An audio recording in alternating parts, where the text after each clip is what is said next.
नमस्कार दोस्तों, crescent education classes में आप सभी का स्वागत है। उम्मीद करते हैं आप सभी लोग स्वस्थ हैं और अच्छी प्रिपरेशन दोस्तों आपकी चल रही होगी। हमारी विशेष सीरीज दोस्तों चल रही है एकेडमिक एप्टीट्यूड के मॉडल पेपर्स की, जिसमें हम आपको दोस्तों मॉडल पेपर करवा रहे हैं। आज है दोस्तों पार्ट नंबर 6।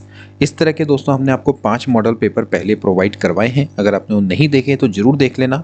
ये सीरीज दोस्तों आपके लिए काफ़ी इंपॉर्टेंट है, क्योंकि इस तरह के प्रश्न दोस्तों आपके आने की संभावना रहेगी एग्जाम में। तो इन मॉडल पेपर को दोस्तों जरूर सॉल्व करके जाएं। इसके अलावा दोस्तों जो कॉन्सेप्ट क्लासेस हैं उनको जरूर देखें, थ्योरी क्लासेस, उनकी भी हम विशेष सीरीज दोस्तों चला रहे हैं और लगातार आपके लिए वैल्यूएबल कंटेंट डाल रहे हैं। आप उसको पूरा देखें, उसके बाद दोस्तों इन मॉडल पेपर को अटेम्प्ट करें। आपके सेल्फ असेसमेंट के लिए बहुत बढ़िया दोस्तों ये मॉडल पेपर रहेंगे। तो आज भी दोस्तों इस मॉडल पेपर को पूरा अटेम्प्ट करें। लास्ट में कितने मार्क्स आपके आते हैं जरूर बताएं।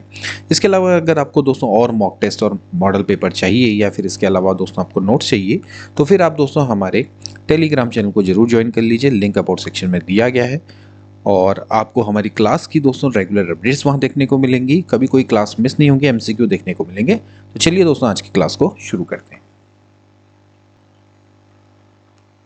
दोस्तों आज हम करने वाले हैं मॉडल पेपर पार्ट नंबर 6। चलिए दोस्तों आपकी स्क्रीन पर पहला क्वेश्चन आएगा। जेएस मिल के अनुसार शिक्षा द्वारा एक पीढ़ी के लोगों में संक्रमण होता है। संरक्षण का, विकास का, उन्नति का या फिर संस्कृति का। तो according to JS Mill, education is the transmission from one generation to another of the people, preservation, development, progress या फिर कल्चर। तो इसका राइट आंसर हो जाएगा दोस्तों ऑप्शन नंबर डी, संस्कृति का। जेएस मिल के द्वारा दोस्तों जो शिक्षा की डेफिनेशन दी गई है, तो शिक्षा द्वारा एक पीढ़ी के लोग दूसरी पीढ़ी के लोगों में संस्कृति का संक्रमण करते हैं, ताकि वे उसका संरक्षण कर सकें और यदि संभव हो तो उसमें उन्नति भी कर सकें। ये डेफिनेशन दोस्तों जेएस मिल की एजुकेशन के संदर्भ में दी गई है। तो राइट आंसर क्या हो जाएगा? डी वाला ऑप्शन करेक्ट। अगला देखेंगे क्वेश्चन नंबर 2। अरस्तु, Comte, Bacon, Hobbes, Lamarck, Rousseau, Huxley, Samuel Butler किस विचारधारा के समर्थक थे? क्या ये ईश्वरवादी थे या निश्वरवादी, एकेश्वरवादी या फिर प्रकृतिवादी? तो राइट आंसर क्या हो जाएगा दोस्तों? इसका राइट आंसर हो जाएगा ऑप्शन नंबर डी, प्रकृतिवादी। ये सभी दोस्तों आपके क्या हैं? नेचुरलिस्ट हैं। ये नेचुरलिज्म पे दोस्तों आपके क्या करते हैं? बिलीव करते हैं, क्योंकि प्रकृतिवादी दोस्तों ये मानते हैं कि जो सृष्टि है इसमें प्रकृति या पदार्थ के अतिरिक्त कोई अन्य सत्ता नहीं है। प्रकृति ही सबसे संपूर्ण शक्तिमान है। ठीक है, तो यहाँ पर जो प्रकृतिवाद है दोस्तों, उस प्रकृतिवाद की धारणा को मानने वाले अरस्तु, Comte, Bacon, Hobbes, Lamarck, Rousseau, ये सभी दोस्तों आपके प्रकृतिवादी विचारधारा के प्रवर्तक हैं या फिर समर्थक कह सकते हैं। ठीक है, प्रकृतिवादी प्रकृति को ही मूल तत्व मानता है। अगला देखिए क्वेश्चन नंबर 3। प्रयोजनवाद का अर्थ क्या है? प्रैग्मेटिज्म का अर्थ क्या है? व्यावहारिकता है, उपयोगिता है, प्रायोगिकता है या फिर सामाजिकता है? क्या है प्रयोजनवाद? तो प्रयोजनवाद का राइट अर्थ क्या है दोस्तों? इसका राइट अर्थ है प्रैक्टिकलिटी, यानी कि व्यावहारिकता। ठीक है, जब हम प्रयोजनवाद की हम दोस्तों बात करते हैं, इसका इंग्लिश में अर्थ क्या है? प्रैग्मेटिज्म। अब जो प्रैग्मेटिज्म है दोस्तों, ये प्रैग्मेटिकोस शब्द से दोस्तों बना हुआ है, जो कि प्रैक्टिकलिटी को बताता है। ठीक है, बेसिकली क्या है ये जो शब्द है प्रैग्मेटिज्म, प्रैग्मेटिज्म किससे बना है दोस्तों? ये प्रैग्मेटिकोस से बना है। ठीक है, और प्रैग्मेटिकोस को अगर मैं बोलूं तो दोस्तों ये होता है प्रैक्टिकेबिलिटी, यानी कि व्यावहारिकता। ठीक है, तो प्रयोजनवाद बेसिकली क्या है? व्यवहारिकता से संबंधित है, इसलिए दोस्तों इसको व्यवहारवाद के नाम से भी जाना जाता है। ठीक है, तो आप प्रयोजनवाद को इस तरह से भी दिखा सकते हैं, व्यवहारवाद या फिर व्यवहारिकतावाद, इस तरह से आप प्रयोजनवाद को समझ सकते हैं। अगला देखेंगे क्वेश्चन नंबर 4। सावित्रीबाई फुले ने भारतीय समाज में व्याप्त कुरीतियों को समाप्त करने के लिए एकमात्र माध्यम किसे माना है? सत्य को, अहिंसा को, शिक्षा को या फिर सूचना को? तो इसका राइट आंसर क्या हो जाएगा? देखिए इसका राइट आंसर हो जाएगा ऑप्शन नंबर सी, एजुकेशन।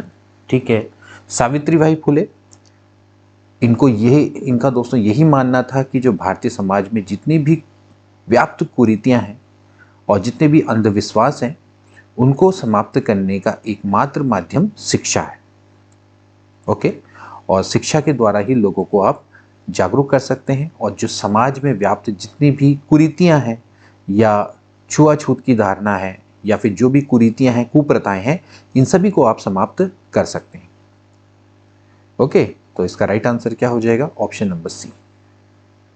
देश की पहली महिला शिक्षिका होने का गौरव दोस्तों इनको प्राप्त है।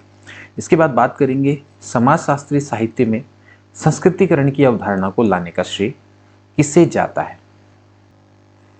ऑप्शन है Crow and Crow, MC Majumdar, Munro, या फिर डॉक्टर MN श्रीनिवास।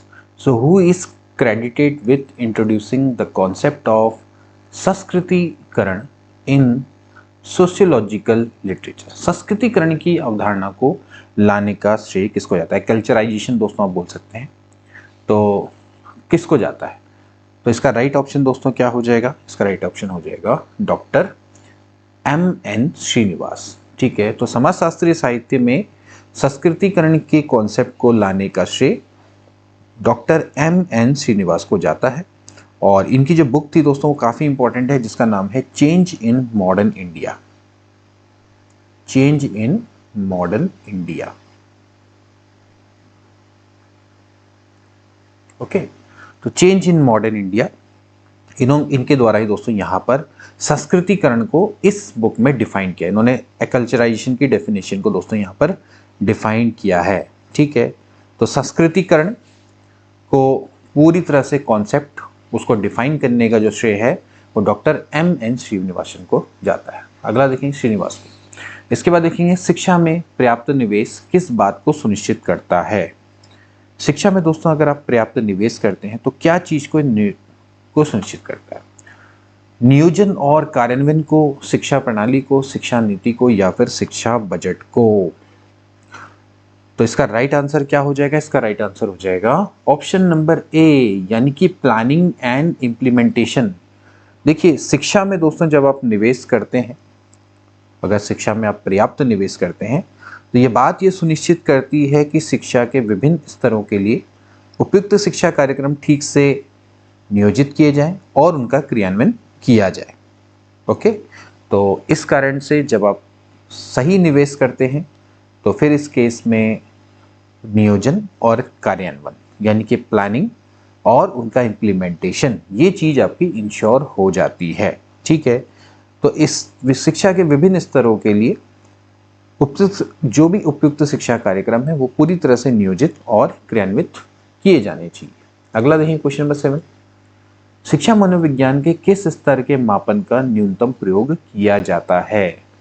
तो शिक्षा मनोविज्ञान में किस मापन का न्यूनतम प्रयोग करते हैं? क्रम सूचक मापनी, नामित मापनी, अनुपातिक मापनी, या फिर समान अंतराल मापनी? तो शिक्षा मनोविज्ञान में किस स्तर के मापन का सबसे कम प्रयोग किया जाता है? Rating scale, nominal scale, ratio scale, या फिर equal interval scale? So right answer क्या हो जाएगा? राइट आंसर हो जाएगा option number C. Ratio scale का सबसे कम दोस्तों प्रयोग होता है एजुकेशनल साइकोलॉजी में। तो किस स्तर के मापन का न्यूनतम प्रयोग होता है? तो शिक्षा मनोविज्ञान में न्यूनतम प्रयोग दोस्तों आपका रेशियो स्केल का होता है। ठीक है, तो इस तरह से दोस्तों आपने समझना है। ठीक है, हमने आपको जितने भी मेजरमेंट में आपको ये टॉपिक दोस्तों पढ़ाया था कि रेटिंग स्केल क्या होता है, नॉमिनल स्केल क्या होता है, रेशियो स्केल क्या होता है। ठीक है, ये सभी चीज़ें आपको बताई गई। तो रेशियो स्केल का न्यूनतम प्रयोग होता है शिक्षा मनोविज्ञान में। अगला देखेंगे प्रश्न, क्वेश्चन नंबर 8। एक शिक्षक शिक्षण अधिगम प्रक्रिया में कक्षा के अधिकांश विद्यार्थियों की भागीदारी सुनिश्चित करना चाहता है, तो शिक्षक को क्या अपनाना चाहिए? A teacher want to ensure the participation of most of the student in the class। तो टीचिंग लर्निंग प्रोसेस में टीचर को क्या अडेप्ट करना चाहिए? व्याख्यान विधि, आगमन विधि, परिचर्चा विधि, या फिर प्रदर्शन विधि? तो इसका राइट आंसर क्या हो जाएगा? ऑप्शन नंबर सी, परिचर्चा विधि। ठीक है ना, क्योंकि इस विधि में शिक्षक और छात्र आपस में क्या करते हैं? वाद विवाद करते हैं, लेकिन सहयोग पूर्वक। ऐसा नहीं कि लड़ रहे हैं एक दूसरे से। तो सहयोग पूर्वक आपस में दूसरे से क्या करते हैं, वाद विवाद करते हैं, हेल्दी वातावरण दोस्तों बनाते हैं और इसमें जो छात्र हैं उनको भी पूर्ण स्वतंत्रता होती है। तो यहाँ पर अधिकांश विद्यार्थियों की भागीदारी चाहते हैं तो परिचर्चा विधि सही है। इसके बाद देखेंगे कौन सा शिक्षण स्तर अन्य शिक्षण स्तरों को आदान प्रदान करता है। चिंतन स्तर शिक्षण, बोध स्तर का, पुनर्बलन स्तर का या फिर स्मृति स्तर का। तो इसका राइट आंसर क्या हो जाएगा दोस्तों, इसका राइट आंसर हो जाएगा ऑप्शन नंबर डी, स्मृति स्तर। ध्यान दें दोस्तों कि जो आपके शिक्षण के स्तर होते हैं 3 स्तर होते हैं, स्मृति, बोध और चिंतन। जो स्मृति स्तर का जो शिक्षण होता है वो सबसे न्यूनतम लेवल का होता है, जहाँ पर आपको रटने पर दोस्तों बल दिया जाता है, लेकिन ये अन्य शिक्षण स्तरों को आधार प्रदान करता है, चाहे आप चिंतन की बात करें चाहे बोध है। यानी कि आपको पहले स्मृति स्तर को करना पड़ेगा, उस स्तर के शिक्षण पे जाना पड़ेगा, उसके बाद ही फिर आप दूसरे स्तर पर या फिर तीसरे स्तर पर पहुंच पाएंगे। तो ये अन्य शिक्षण स्तरों को दोस्तों आधार प्रदान करता है। हर्बर्ट के द्वारा दोस्तों ये दिया गया था और ये रटने पर दोस्तों बल देता है, ये प्रत्यास्मरण पर दोस्तों बल देता है, ये आपके ज्ञानात्मक विकास से संबंधित है या फिर ज्ञानात्मक पक्ष के विकास से दोस्तों ये संबंधित होता है। तो डी वाला ऑप्शन राइट है। अगला देखेंगे क्वेश्चन नंबर 10, अधिगमकर्ता की ज्ञानात्मक विकास हेतु प्रश्नोत्तर पद्धति का प्रयोग सर्वप्रथम किसके द्वारा किया गया। तो प्रश्नोत्तर विधि जॉन डीवी, सुकरात, रूसो या फिर अरस्तु। So who introduce question answer method for the cognitive development of learner. So right answer क्या हो जाएगा, सुकरात के द्वारा दोस्तों ये मेथड को डेवलप किया गया था। सो बी वाला ऑप्शन क्या हो जाएगा, राइट हो जाएगा। बहुत बार दोस्तों इसको आपको बताया गया है, अच्छे से दोस्तों आप इन क्वेश्चंस को ध्यान में रखेंगे। अगला देखेंगे, पुस्तकें लिखी हैं, सूची 1 का सूची 2 से आपने मिलान करना है और आपने बताना है कि कौन सा इनमें से कॉम्बिनेशन करेक्ट है। तो देखिए सबसे पहली जो बुक है एमिल दोस्तों किसके द्वारा लिखी गई। तो आप अगर ध्यान से देखेंगे तो एमिल दोस्तों आपकी क्या रखी गई थी, रूसो के द्वारा दोस्तों लिखी गई बुक है। इसके बाद दोस्तों जो अगली बुक है वो है आउटलाइन ऑफ साइकोलॉजी। तो आउटलाइन ऑफ साइकोलॉजी दोस्तों आपकी किसके द्वारा लिखी गई है, ये विलियम मैकडूगल के द्वारा दोस्तों लिखी गई है। इसके बाद अगली आती है एम्पिरिसिज्म दोस्तों आपकी जॉन लॉक के द्वारा दोस्तों ये लिखी गई है। और इसके बाद एजुकेशनल साइकोलॉजी ये आपकी दोस्तों थॉर्नडाइक के द्वारा लिखी गई है। ठीक है, तो इस तरह से देखा जाए तो कौन सा वाला ऑप्शन दोस्तों करेक्ट बैठता है, सी वाला ऑप्शन क्या हो जाता है, करेक्ट बैठ जाता है। सी वाला ऑप्शन इज राइट। सो ध्यान रखेंगे दोस्तों, काफ़ी इंपॉर्टेंट ये क्वेश्चन है। ठीक, तो एमिल रूसो के द्वारा दोस्तों लिखी गई है, ध्यान रखेंगे। और इसके अलावा आउटलाइन ऑफ साइकोलॉजी ये आपकी दोस्तों विलियम मैकडूगल के द्वारा लिखी गई है। ओके, एंड इसके अलावा एम्पिरिसिज्म ये आपकी जॉन लॉक के द्वारा लिखी गई है। और इसके अलावा जो एजुकेशनल साइकोलॉजी है वो थॉर्नडाइक के द्वारा ये बुक लिखी गई है। ठीक है, तो इसको आप ध्यान में रखेंगे।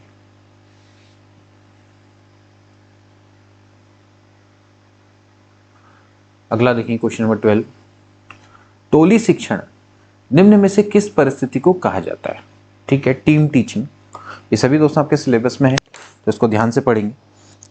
तो टोली शिक्षण निम्न में से किस परिस्थिति को कहा जाता है, जब 2 या अधिक शिक्षक किसी एक छात्र को पढ़ाते हैं, जब 2 या अधिक शिक्षक किसी छात्र के समूह को पढ़ाते हैं, 2 या अधिक शिक्षक एक प्रकरण पर परिचर्चा करते हैं, या फिर 2 या अधिक शिक्षक एक कठिन समस्या को सॉल्व करते हैं। ठीक, तो इसका राइट आंसर क्या हो जाएगा, ऑप्शन नंबर बी, जब 2 या अधिक शिक्षक किसी छात्रों के समूह को पढ़ाते हैं तो इसको दोस्तों हम क्या बोलते हैं, टोली शिक्षण बोलते हैं। अमेरिका में दोस्तों ये स्टार्ट हुआ था 1956 में। ओके, तो ये इसका क्या हो जाएगा, राइट आंसर हो जाएगा। ठीक है, तो जब 2 या 2 से अधिक शिक्षक किसी छात्रों के समूह को पढ़ाते हैं तो उसको हम टोली शिक्षण दोस्तों बोलते हैं।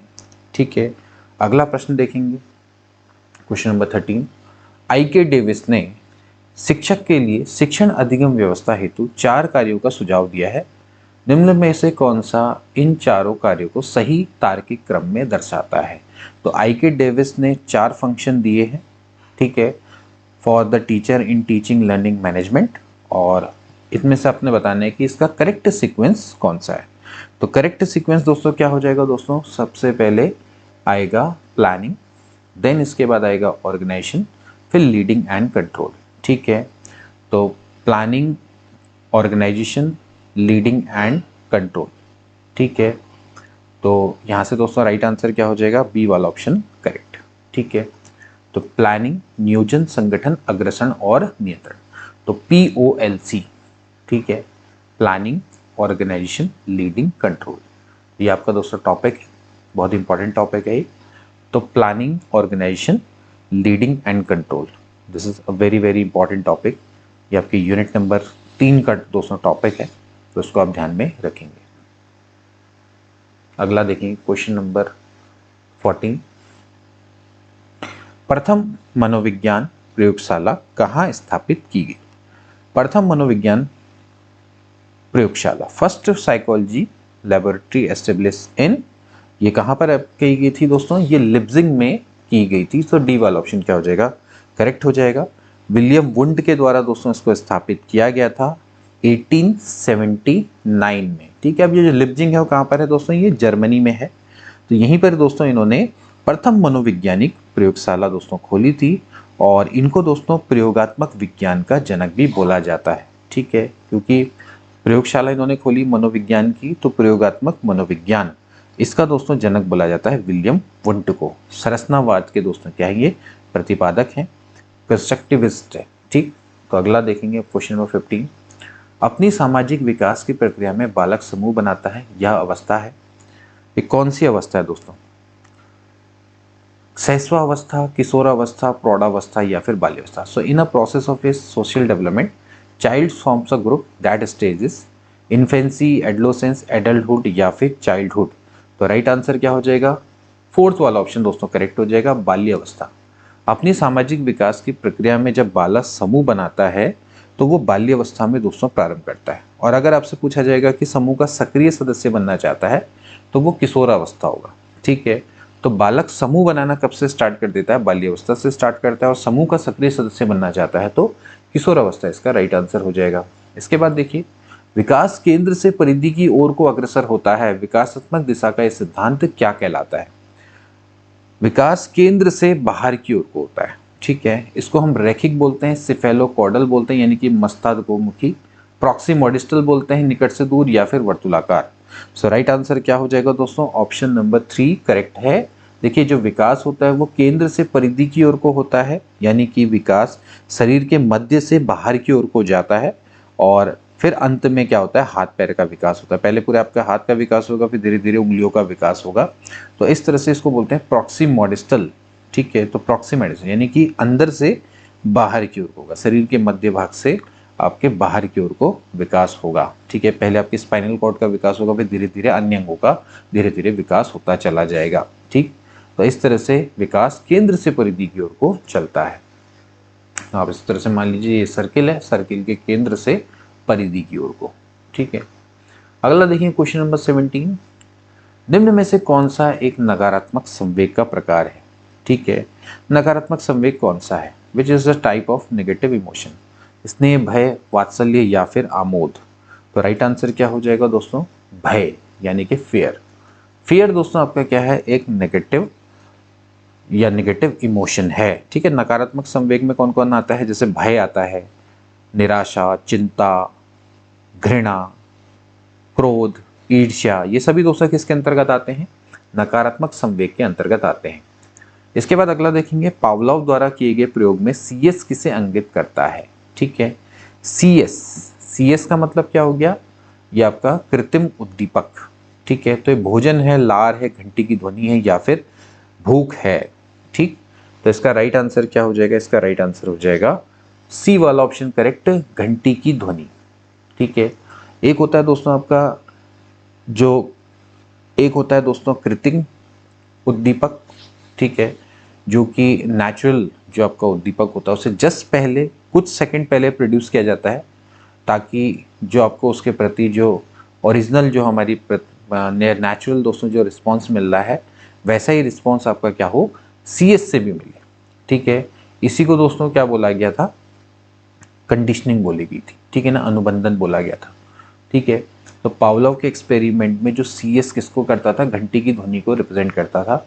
और जो अगर बात करें ये आपका क्या है, ये कंडीशन स्टिमुलस है, और अगर बाकी बोला जाएगा यूसीएस है तो वो कौन है, भोजन है, क्योंकि वो आपका क्या है, एक तरह से नेचुरल है, नेचुरल को रिप्रेजेंट करता है। भोजन वास्तविक उद्दीपक है, और जो घंटे की ध्वनि है वो आपका क्या है, एक तरह से कृत्रिम उद्दीपक है। ठीक, तो पावलोव के सिद्धांत में घंटे की ध्वनि है, उसको देख के ही कुत्ते की लार आने लग जाती है। पहले भोजन को देख के आती है, फिर भोजन से पहले घंटी बजाई जाती है, और फिर उसके बाद कुत्ते की लाल निकलना स्टार्ट हो जाता है। और फिर उसके बाद कुछ समय एक्सपेरिमेंट के बाद देखा गया कि सिर्फ घंटी बजती थी और कुत्ते की लार निकल आती थी। इसका मतलब यह है कि जो कृत्रिम उद्दीपक है उसके संग इन्होंने जो वास्तविक अनुक्रिया उसको एक तरह से कंडीशन कर दिया, उसी को सीखने की संज्ञा दी गई थी। क्वेश्चन नंबर 19 देखेंगे, क्रिया प्रसूत मुख्यतः किसकी भूमिका पर बल देता है? क्रिया प्रसूत यानी कि ऑपरेंट कंडीशनिंग किस पर दोस्तों आधारित है? तो ये वातावरण पर है, पुनर्बलन पर है, अधिगम सामग्री है, या फिर शिक्षक है? तो देखिए, कुछ सिद्धांत मैंने आपको बताए थे दोस्तों कि जो कि पुनर्बलन पर आधारित है, और कुछ ऐसे सिद्धांत है जो कि पुनर्बलन को इंपॉर्टेंट नहीं मानते थे। यानी कि बेसिकली जब हम बात करते हैं उद्दीपन अनुक्रिया, उद्दीपन और अनुक्रिया के सब बीच में संबंध को ही सीखना माना गया है। अब उद्दीपन और अनुक्रिया के संबंध में आधारित कुछ सिद्धांत है जो कि पुनर्बलन को इंपॉर्टेंट मानते हैं, और कुछ सिद्धांत ऐसे हैं जो कि पुनर्बलन को इंपॉर्टेंट नहीं मानते। तो क्रिया प्रसूत सिद्धांत जो कि बहुत महत्वपूर्ण सिद्धांत है, ये पुनर्बलन को दोस्तों महत्वपूर्ण मानता है। ये मानते हैं कि जब आपका उद्दीपन और अनुक्रिया इसमें संबंध स्थापित करने के लिए पुनर्बलन बहुत महत्वपूर्ण है। तो पुनर्बलन महत्वपूर्ण बिंदु है जो कि उद्दीपन और अनुक्रिया में संबंध स्थापित करता है। अगर ये नहीं होगा तो फिर सीखना पॉसिबल नहीं है। ठीक है, तो इस तरह का दोस्तों सिद्धांत है जो कि क्रिया प्रसूत का सिद्धांत है। ठीक है, तो यहाँ पर उद्दीपन और अनुक्रिया में जो संबंध है वो पुनर्बलन महत्वपूर्ण है। अब पुनर्बलन भी दो तरह का होता है, एक होता है पॉजिटिव, एक होता है नेगेटिव, यानी कि सकारात्मक और नकारात्मक पुनर्बलन। इसके बाद नेक्स्ट देखेंगे क्वेश्चन नंबर 20, एक अध्यापक ने कक्षा में पढ़ाया कि हाउस का बहुवचन हाउसेस है, और इसी अधिगम के से विद्यार्थी ने माउस का बहुवचन माउसेस कर दिया। और इस उदाहरण में किस प्रकार का अधिगम स्थानांतरण का उदाहरण है? द्विपार्श्विक है, शून्य है, धनात्मक है, या फिर ऋणात्मक है?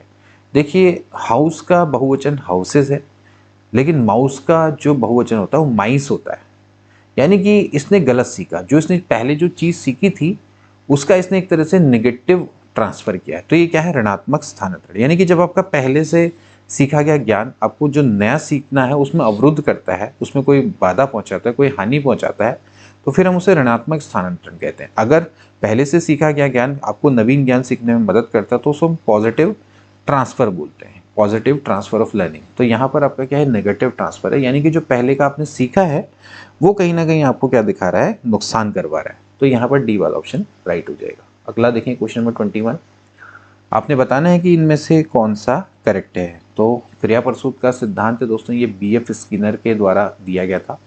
इसके बाद अगर हम बात करें रीइंफोर्समेंट थ्योरी, तो ये जो रीइंफोर्समेंट थ्योरी है ये प्रबलन का सिद्धांत है दोस्तों। ये तो ये रीइंफोर्समेंट ना होके दोस्तों ये थोड़ा सा ये आपकी दूसरी थ्योरी होगी। प्रबलन का जो सिद्धांत है ये ड्राइव थ्योरी होगी, तो ड्राइव रिडक्शन थ्योरी है। तो लेकिन फिलहाल फिर भी प्रबलन है तो Cl हल, इसके बाद ये Cl हल हो जाएगा। ठीक है, इसके बाद प्रयास और त्रुटि का सिद्धांत ये थॉर्नडाइक हो जाएगा।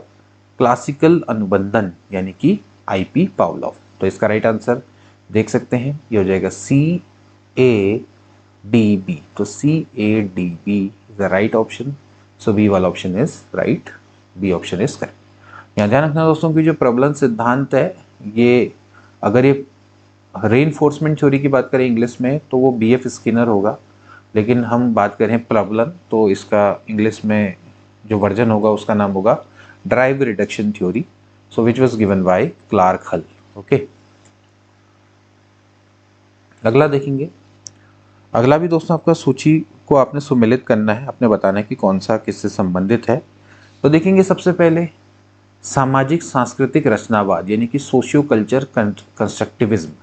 ये दोस्तों आपका किससे रिलेटेड है? ये आपका किससे रिलेटेड है दोस्तों? वाइगोट्स्की से रिलेटेड है।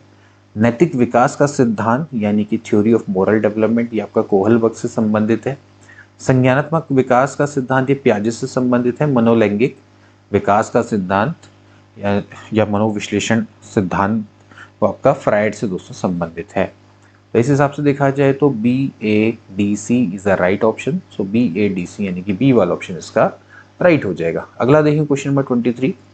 गॉर्डन आलपोर्ट के व्यक्तित्व के सिद्धांत का अनुसरण करते हुए यदि अध्यापक विद्यार्थी के विशेषकों को पहचान करना चाहता है तो निम्न विकल्पों में से वो किस विशेषक को अनदेखा करेगा? किसको अनदेखा करना चाहिए? गौण विशेषक, केंद्रीय विशेषक, प्रधान विशेषक या फिर मूल विशेषक? ठीक है, तो इसका राइट आंसर क्या हो जाएगा? राइट आंसर हो जाएगा ऑप्शन नंबर डी। वो सोर्स ट्रेट को दोस्तों क्या करेगा? वो एक तरह से इग्नोर करेगा, क्योंकि जो सोर्स ट्रेट है इसका कॉन्सेप्ट कैटल के द्वारा दोस्तों दिया गया था। ठीक है, तो कैटल दोस्तों यहाँ पर के द्वारा ये मूल विशेषक या सोर्स ट्रेट की दोस्तों बात की गई है। बाकी जो सेकेंडरी ट्रेट, सेंट्रल ट्रेट और कार्डिनल ट्रेट्स, इसके बारे में दोस्तों गॉर्डन आलपोर्ट के द्वारा बताया गया है। ये हमारी व्यक्तित्व वाली जो क्लास है उसको जरूर देखिएगा, उससे आपको काफ़ी चीज़ें दोस्तों क्लियर हो जाएंगी। अगला देखिए क्वेश्चन नंबर 24। निम्न में से कौन सा एक सामूहिक शाब्दिक बुद्धि परीक्षण का उदाहरण है? रेवेंस प्रोग्रेसिव मैट्रिसेस परीक्षण, आर्मी अल्फा परीक्षण, वेस्लर वैल्यू बुद्धि परीक्षण या फिर आर्मी बीटा परीक्षण? तो देखिए अभी आपको बताना है एक सामूहिक टेस्ट भी है और शाब्दिक भी है।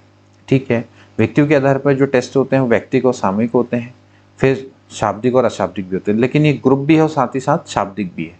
तो क्या हो जाएगा, जहाँ पर भाषा का प्रयोग भी है साथ ही साथ आपके एक से ज़्यादा व्यक्तियों का एक साथ ये टेस्ट लिया जा रहा है। तो इसका राइट आंसर क्या हो जाएगा? इसका राइट आंसर हो जाएगा आर्मी अल्फा परीक्षण। ठीक है, आर्मी अल्फा परीक्षण जो कि विश्व युद्ध के दौरान दोस्तों अमेरिका में स्टार्ट हुआ था और आर्थस आर्टिस के द्वारा इसको स्टार्ट किया गया था। ये अपने आप में एक सामूहिक शाब्दिक बुद्धि परीक्षण है। आर्मी बीटा परीक्षण आपका सामूहिक परीक्षण तो है, लेकिन ये अशाब्दिक बुद्धि परीक्षण के अंतर्गत आता है। अगला देखेंगे क्वेश्चन नंबर 25।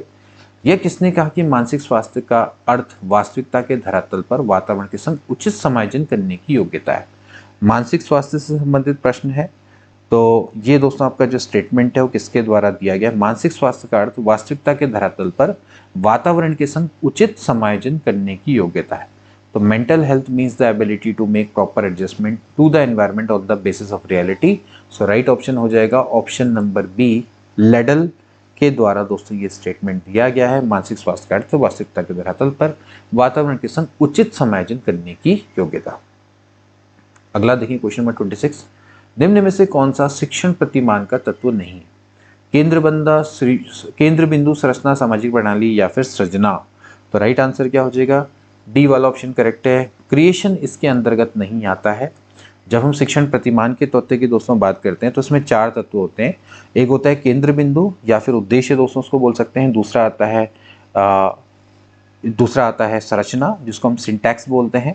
इसके बाद फिर आता है सामाजिक व्यवस्था यानी सामाजिक प्रणाली, सोशल सिस्टम, एंड देन इसके बाद फोर्थ आता है मूल्यांकन।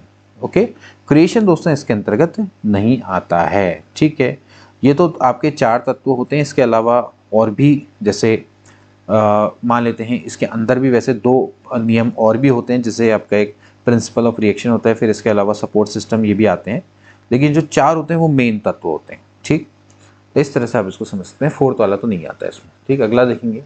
शिक्षण अधिगम सामग्री के ई संसाधनों से संबंधित समूह का चयन करना है। आपने बताना है कि शिक्षण अधिगम सामग्री के ई संसाधन कौन कौन से हैं। ब्लॉग है, ट्विटर है, YouTube, Facebook. Blog, globe, YouTube, Facebook. इसके बाद ग्लोब, प्रोजेक्टर, यूट्यूब, फेसबुक या फिर यूट्यूब, फेसबुक, ब्लॉग और ग्लोब। तो राइट आंसर क्या हो जाएगा?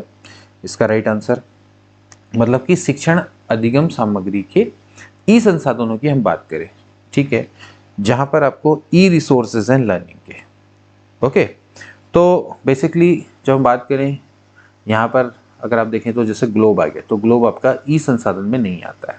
ठीक है, इस तरह से यहाँ पर भी आपका ग्लोब दिख रहा है, यहाँ पर भी ग्लोब दिख रहा है, तो जहाँ पर ग्लोब आएगा वहाँ पर वो ई संसाधन नहीं होगा। ओके, तो ए वाला ऑप्शन दोस्तों क्या हो जाएगा? करेक्ट आ जाएगा। ब्लॉग है, ट्विटर है, यूट्यूब है, फेसबुक है, ये सभी दोस्तों आपके क्या हैं? ई संसाधन के अंतर्गत आते हैं।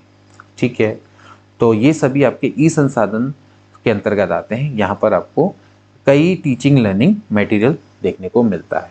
ठीक है, तो ए वाला ऑप्शन करेक्ट। अगला देखेंगे, आपने क्या करना है? सूची 1 का सूची 2 से मिलान करना है। जैसे मैप है, OHP है, मॉडल है एंड रिपोर्ट है। ठीक है, आपने बताना है कि इनमें से कौन सा किसके संग मिलता है। ठीक है, तो मैप किस तरह की सामग्री है। तो मैप दोस्तों आपकी क्या है दोस्तों, एक तरह से ये अप्रक्षेपीय, ठीक है, 2 डायमेंशनल, एक तरह से द्विआयामी सामग्री है, नक्शा, मैप जिसकी हम बात करते हैं। इसके बाद फिर हम बात करते हैं ओवरहेड प्रोजेक्टर।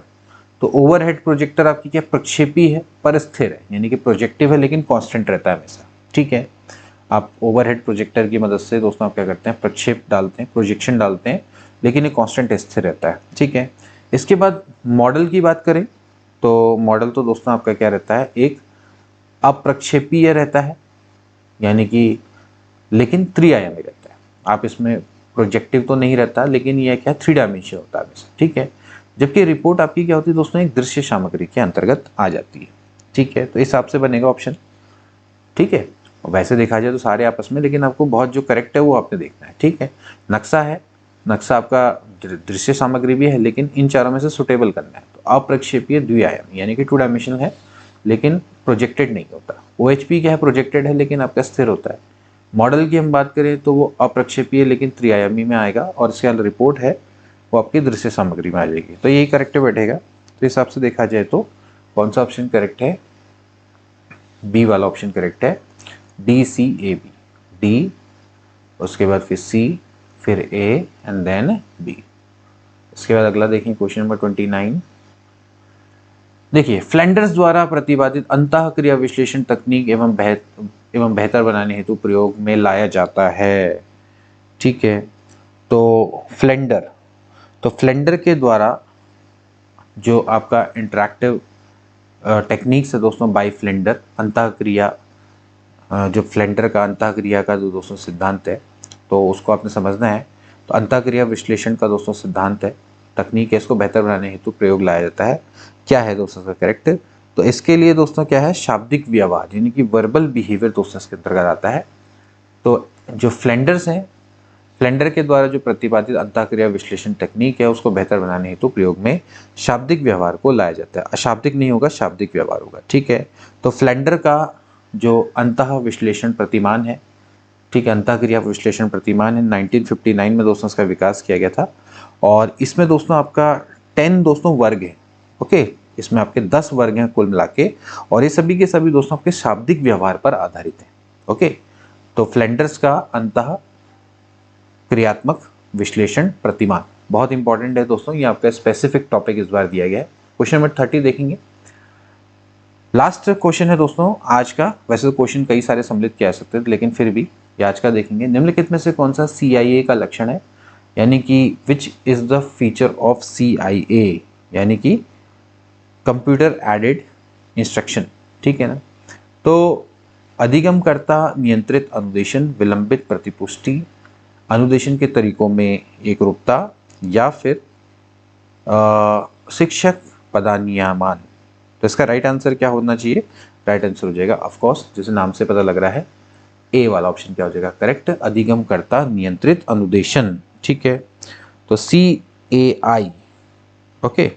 तो CAI बेसिकली क्या होता है कि आप कंप्यूटर एडेड इंस्ट्रक्शन के अंतर्गत दोस्तों आता ही, और इसमें आप दोस्तों कोई भी शिक्षा का जो उद्देश्य है उसके प्राप्ति में, इसमें विद्यार्थी को अगर आप नियंत्रित, कंप्यूटर नियंत्रित प्रस्तुतिकरण देंगे, और इस तरह से उसके बीच में आपकी अनुक्रिया जो भी उसके द्वारा आएगी तो पूरी तरह से क्या होगी, कंट्रोल होगी, ओके। तो इसको हम क्या बोलते हैं, लर्नर कंट्रोल इंस्ट्रक्शन, ओके। तो CAI का ये अपने आप में लक्षण है, ओके। तो इस तरह से हम इसको समझते हैं। तो अधिगम नियंत्रित अनुदेशन, जिसमें अधिगमकर्ता को कंट्रोल इंस्ट्रक्शन दिए जाते हैं, उसी को हम क्या बोलते हैं, CAI बोलते हैं। बहुत बेसिक सा इसका अर्थ, ठीक है। तो ये थे दोस्तों आज के क्वेश्चन। हालांकि जैसे कुछ क्वेश्चन और भी हैं, चलो इसको भी देख लेते हैं। वैसे मैं सोच रहा था कि 30 ही होंगे, लेकिन चलो और भी अच्छी बात है, तो देख लेते हैं। NCF 2005 के अनुसार 10वीं और 12वीं छात्रों के लिए कुल गृह कार्य के समय की सिफारिश है। तो NCF 2005 के अनुसार 10वीं और 12वीं के छात्रों के लिए कुल गृह कार्य के समय की कितनी सिफारिश है दोस्तों, 2 घंटे, 3 घंटे प्रतिदिन, 4 घंटे या 5 घंटे प्रतिदिन। तो राइट आंसर कितना हो जाएगा, ए वाला ऑप्शन करेक्ट हो जाएगा, 2 घंटे प्रतिदिन। तो NCF 2005 के अनुसार 10वीं और 12वीं छात्रों के लिए कुल गृह कार्य के समय की कितने हैं दोस्तों, 2 घंटे तक, ठीक है ना। अलग अलग दोस्तों हिसाब है, जैसे अगर 0 से लेके 2 कक्षा तक है तो उनको कोई गृह कार्य नहीं देना है। 3 से 5 तक अगर कोई पढ़ता है तो उसको 2 घंटे प्रति सप्ताह है, ठीक है। और इसी तरह से अगर आप देखें तो 10वीं से 12वीं छात्रों को 2 घंटे प्रतिदिन गृह कार्य का यहाँ पर प्रावधान दिया गया है, ठीक है।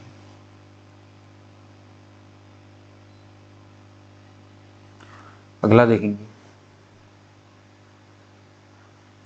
एनसीएफ 2005 में कला शिक्षा को जोड़ने का उद्देश्य क्या है। तार्किक चिंतन में अभिवृद्धि, वैज्ञानिक दृष्टिकोण का विकास, सांस्कृतिक विरासत की सराहना या फिर ऐतिहासिक जगहों का परिभ्रमण। तो एनसीएफ 2005 में कला शिक्षा को जोड़ने का क्या उद्देश्य है दोस्तों, ताकि हम अपनी संस्कृति विरासत की सराहना कर सकें, यानी कि एप्रिसिएशन ऑफ कल्चर हेरिटेज, ठीक है। एनसीएफ में अगर आप कला शिक्षा को दोस्तों जोड़ा जा रहा है तो इसीलिए जोड़ा जा रहा है ताकि आप अपने जो कल्चर हेरिटेज है उनको अप्रिशिएट कर सके, उनकी इज्जत कर सके, उनका संरक्षण करने में योगदान दे सके, ठीक है। तो सी वाला ऑप्शन करेक्ट है। अगला देखिए question number 33, RTEI as per RTE act होगा दोस्तों, राइट टू एजुकेशन एक्ट, ठीक है। RTI नहीं होगा, RTE होगा। 2009 के अनुसार शिक्षक हेतु प्रति सप्ताह कितने कार्य घंटे हैं। तो RTE एक्ट के अनुसार दोस्तों कितना है, 45 घंटे इसका राइट आंसर हो जाएगा। 45 आवर्स इसमें रखे गए हैं, ठीक है। अगला देखिए क्वेश्चन नंबर 34, राष्ट्रीय मूल्यांकन केंद्र परख का उद्देश्य क्या है। परख का उद्देश्य क्या है, प्रश्न पत्र सेट करना और परीक्षा आयोजित करना, मानदंड, मानक और दिशा निर्देश निर्धारित करना, बोर्ड परीक्षा के लिए प्रश्न पत्र सेट करना या फिर यूजीसी के लिए प्रश्न पत्र सेट करना। तो जो परख है दोस्तों इसका उद्देश्य है कि मानदंड, मानक और दिशा निर्देश निर्धारित करना। तो राष्ट्रीय मूल्यांकन केंद्र है तो इसका सिंपल सा उद्देश्य है कि setting norms, standard and guidelines. तो परख का उद्देश्य मानदंड, मानक और दिशा निर्देश निर्धारित करना होता है। अगला देखिए क्वेश्चन नंबर 35, दीक्षा पोर्टल किससे संबंधित है। क्या वो ग्रामीण छात्रों के आवासीय विद्यालयों का निर्माण, देश में शिक्षकों के कौशल को विकसित करना, अनुसंधान के विद्वानों के लिए सीखने को ऑनलाइन मंच, उच्च शिक्षा पाठ्यक्रमों के लिए प्रवेश परीक्षा वेबसाइट। तो अगर चारों ऑप्शन दोस्तों देखे जाए तो चारों ऑप्शन के अकॉर्डिंग इसका राइट आंसर क्या होना चाहिए दोस्तों, बी वाला ऑप्शन करेक्ट हो जाएगा।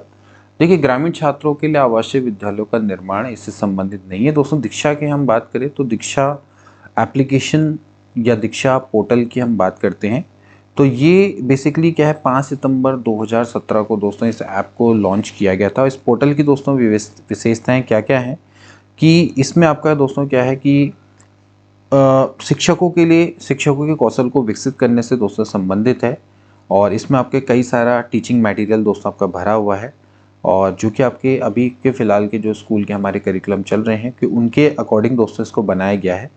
तो इसमें दोस्तों आपकी बहुत इंटरेक्टिव दोस्तों आपकी सामग्री का दोस्तों बनाई गई है और जो इसमें जो बनाई गई है वो एक्सपर्ट के द्वारा दोस्तों बनाई गई है। इसके अलावा आपको इसमें कई सारी पाठ्य पुस्तकें दोस्तों देखने को पढ़ने को मिलेंगी जो कि अन्य भारतीय भाषाओं में भी दोस्तों आपकी उपलब्ध होंगी। इसके अलावा इसमें वीडियो, PDF, HTML और क्विज जैसी कई सामग्री आपको देखने को मिलेगी, ठीक है। तो बेसिकली क्या है कि जो शिक्षक हैं, शिक्षकों के कौशल को विकसित करने से दोस्तों संबंधित है। उससे वे अपनी कक्षा को दोस्तों रोचक बना सकते हैं, इंटरेक्टिव बना सकते हैं, ठीक है। और छात्रों की जो कठिन समस्याएं हैं उनको समझ सकते हैं, उनको सॉल्व करने का प्रयास दोस्तों कर सकते हैं। तो ये सभी दोस्तों हैं, ठीक है। इसके अलावा जो छात्र हैं, छात्रों को भी दोस्तों इससे लाभ होगा ही। छात्र भी आसान और इंटरेक्टिव तरीके से जितनी भी अवधारणाएं उनको समझ पाएंगे क्योंकि जो शिक्षक के कौशलों का विकास होगा तो फिर उनके लिए भी आसानी दोस्तों यहाँ पर रहेगी। तो इस तरह से दोस्तों जो छात्र हैं उनको भी बहुत लाभ यहाँ पर मिलेगा, ठीक है। तो इस तरह से जो दीक्षा पोर्टल है वो आपके देश में शिक्षकों के कौशल को विकसित करने से संबंधित है। बाकी अनुसंधान के विद्वानों के लिए सीखने का ऑनलाइन मंच, तो खाली अनुसंधान के लिए नहीं, अगर सीखने का ऑनलाइन मंच भी कहते तो भी करेक्ट होता। उचित शिक्षा पाठ्यक्रमों के लिए प्रवेश परीक्षा वेबसाइट नहीं है, प्रवेश परीक्षा वेबसाइट भी ये नहीं है, ठीक है। तो इस हिसाब से करेक्ट वही बैठता है। तो ये था दोस्तों आपका मॉडल पेपर नंबर 6, जिसमें आपके 35 क्वेश्चन कुल हुए। आई होप कि आपको ये सभी क्वेश्चंस अच्छे लगे होंगे। अगर अच्छे लगे हैं तो ज़्यादा से ज़्यादा दोस्तों इस वीडियो को शेयर करें अपने दोस्तों के बीच में। मिलेंगे नेक्स्ट क्लास में, तब तक के लिए take care and good bye.